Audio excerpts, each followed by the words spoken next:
Assalamualaikum warahmatullahi wabarakatuh. Perkenalkan, nama saya Heru Herdiansah, NPM 2231532, kelas T22A. Baiklah, saya akan menjelaskan sedikit tentang konversi energi. Klasifikasi sumber-sumber dan pemakaian energi. Nah, di sini definisi konversi energi atau energy conversion merupakan perubahan bentuk energi dari satu menjadi bentuk energi lain. Hukum konservasi energi mengatakan bahwa energi tidak dapat diciptakan atau dibuat ataupun dimusnahkan, akan tetapi dapat berubah bentuk dari bentuk yang satu ke bentuk lainnya.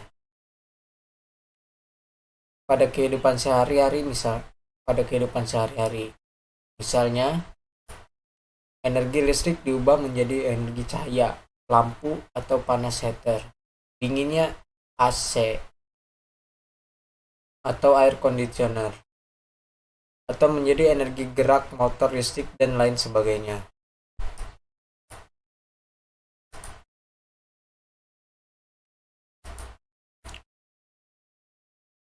Karakteristik energi dapat diperbarui atau regenerasi energi. Energi yang disediakan alam secara kontinu setelah dimanfaatkan untuk sumber energi dengan proses alam dapat dimanfaatkan untuk proses berikutnya. Contoh, energi matahari, energi panas bumi, energi panas laut. Yang kedua, tidak dapat diperbarui atau non-regeneratif energi. Energi yang disediakan alam dengan jumlah terbatas setelah dimanfaatkan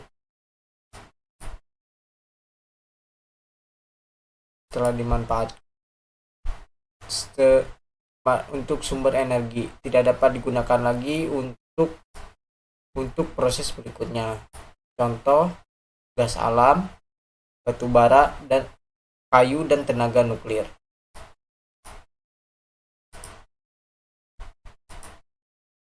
Jenis-jenis energi. Energi transisional atau transitional energi. Energi yang sedang bergerak melintasi batas sistem. Energi tersimpan atau stored energi ialah energi yang tersimpan di suatu sistem atau massa. Biasanya berbentuk massa, medan gaya, mudah dikonversi menjadi energi transisi.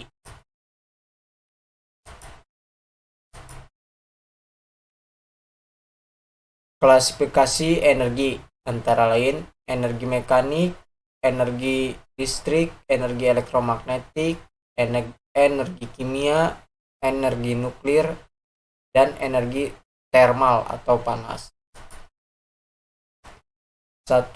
Energi mekanik. Energi mekanik adalah energi yang dimiliki suatu benda karena sifat geraknya.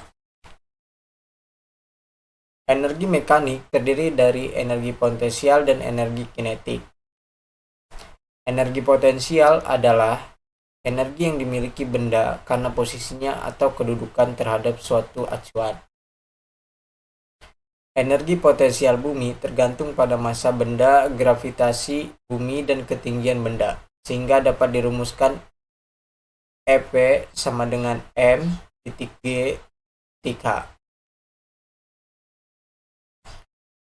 Energi kinetik adalah energi yang dimiliki benda karena gerakannya.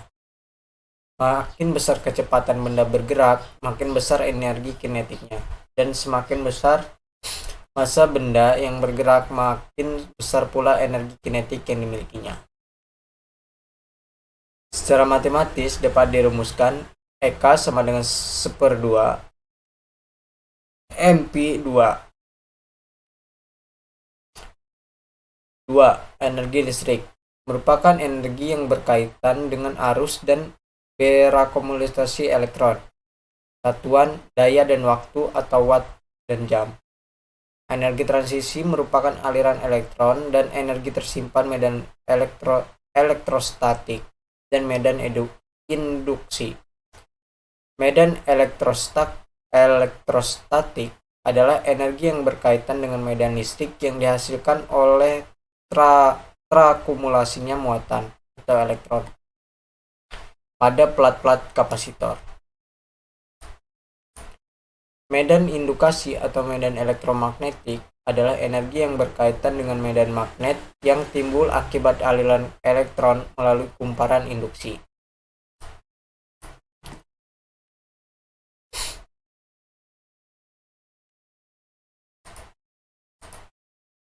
Energi listrik merupakan kemampuan untuk melakukan atau menghasilkan usaha listrik. Kemampuan yang diperlukan untuk memindahkan muatan dari suatu titik ke titik lain. Energi listrik dilambangkan dengan W, sedangkan perumusan yang digunakan untuk menentukan besar energi listrik adalah W sama dengan Q titik V. W adalah energi listrik atau joule, Q sama dengan muatan listrik atau coulomb, V sama dengan benda potensial atau volt.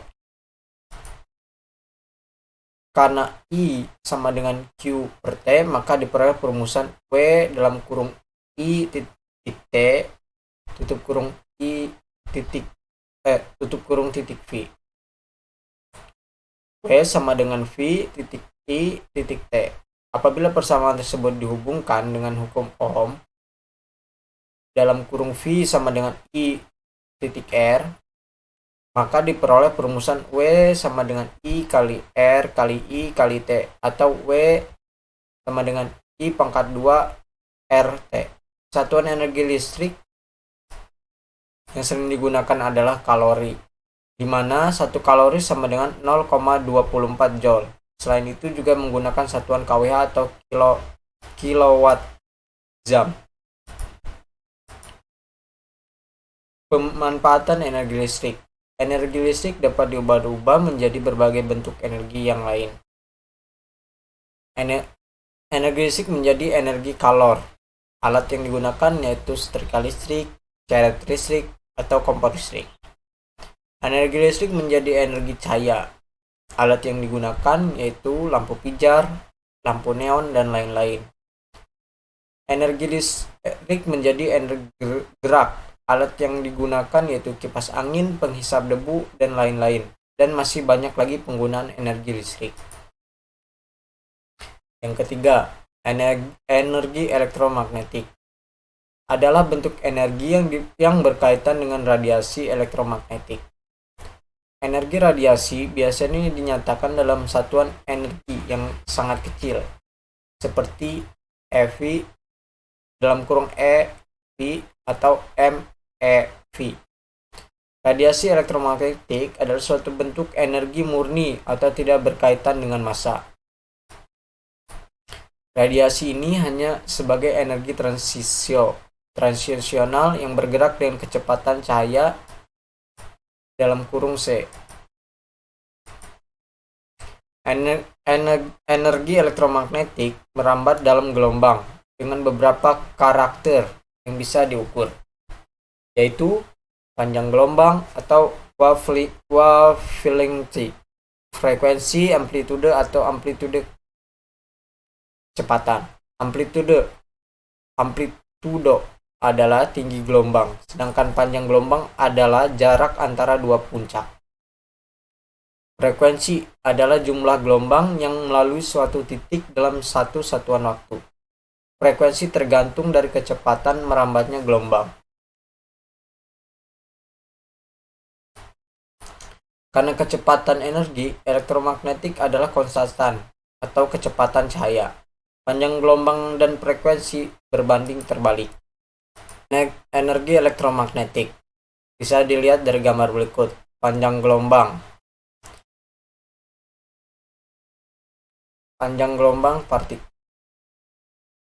panjang gelombang, amplitudo.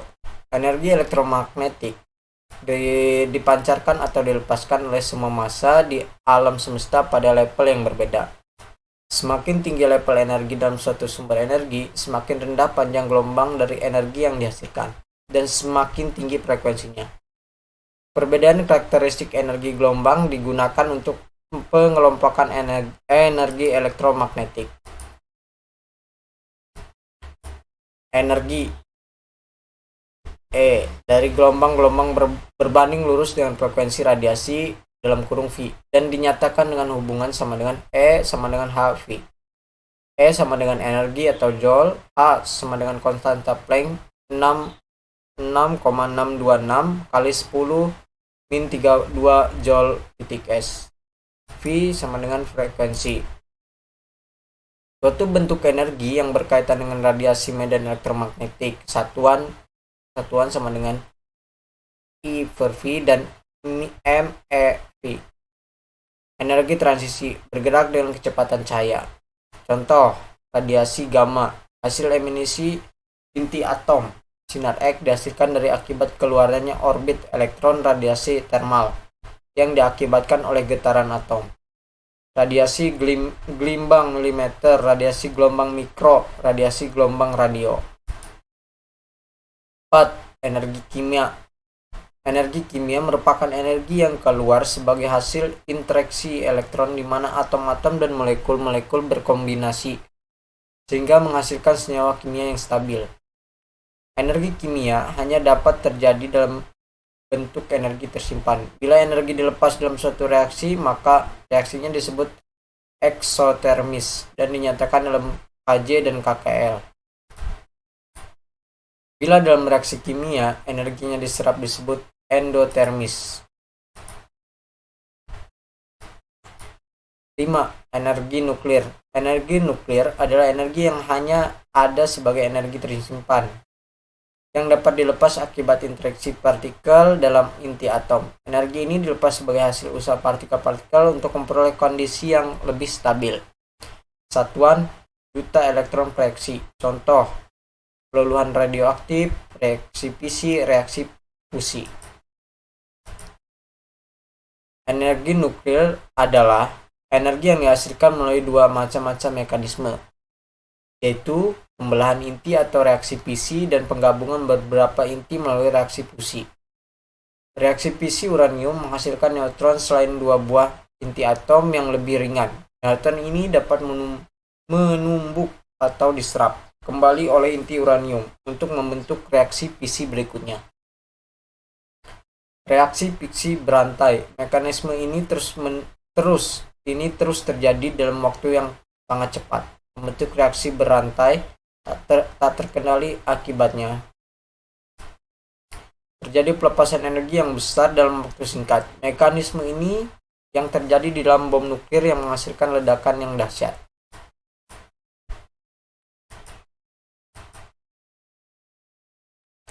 Ya, contoh PLTN bisa dilihat di gambar berikut.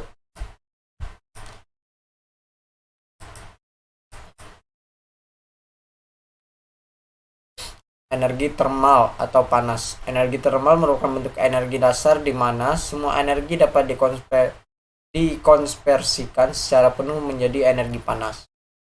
Tetapi sebaliknya, pengoperasian energi termal ke bentuk energi lain dibatasi oleh hukum termodinamika 2. Energi transisi panas, energi tersimpan sebagai kolor yang berupa entalpi, satuan kalori.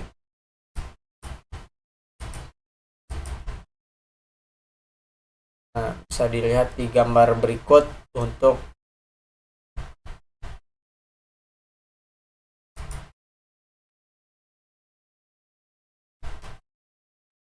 geothermal dan lain-lain sebagainya. Bisa dilihat di gambar berikut. Oke, untuk sumber-sumber energi seperti Einkom energi atau energi perolehan. Energi yang mencapai bumi yang berasal dari angkasa luar yang dapat dimanfaatkan oleh manusia. Contohnya, energi elektromagnetik dari matahari, yakni energi surya. Energi potensial dari energi bulan, yakni aliran pasang. Kapasitas energi atau energi modal merupakan energi yang sudah ada di dalam bumi yang dimanfaatkan manusia.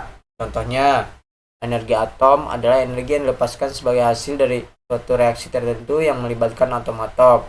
Energi panas bumi atau geotermal merupakan energi panas yang terperangkap di lapisan-lapisan padat bumi. Asal sumber-sumber energi berasal dari bumi atau terrestrial, renewable energi yang dapat didaur ulang, contohnya energi kayu, biomasa, dan biogas. Non-renewable energi yang tidak dapat diperbarui atau habis, minyak bumi, batu bara, gas alam berasal dari luar bumi atau extraterrestrial. Non-depleted energy resource energi adalah energi yang sifatnya tidak bisa habis, energi surya, energi kosmis. Mungkin itu saja yang dapat saya presentasikan, kurang lebihnya saya mohon maaf. Saya akhiri. Wassalamualaikum warahmatullahi wabarakatuh.